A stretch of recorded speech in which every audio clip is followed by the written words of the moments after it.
Comparing what seems reasonable with what happens, what seems logical and what happens. And you've got to just understand that God doesn't operate by human reasoning. God is not always logical, but He's always right.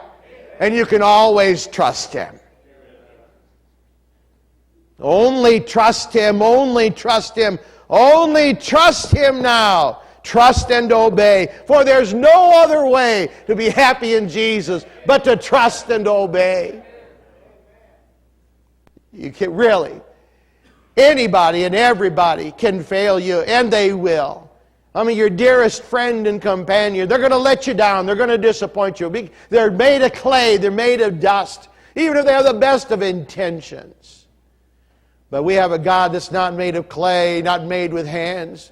And we have a God that though we may be disappointed at times, when it's all said and done and we understand it, there's no disappointment in Jesus. I'm telling you, you can trust Him. You can go to the grave and you can trust Him.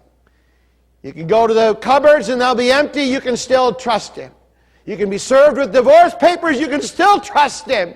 You can be falsely accused, you can still trust Him. They can tell you you've got cancer and you're going to die, and you can still trust Him. They can take your mama like they did young Jason, but you can still trust Him. Trust in the Lord with all thine heart. Don't try to figure Him out. Listen, if you could figure God out, then God would only be a 3-pound God, because that's about what your brain works. But I want to tell you, there's no IBM, there's no Dell, there's no Hewlett-Packard, and there's no Apple computer that compare with my God. Amen. Amen. He knows it all. You can trust Him. Trust in the Lord. See, our problem is we trust Him,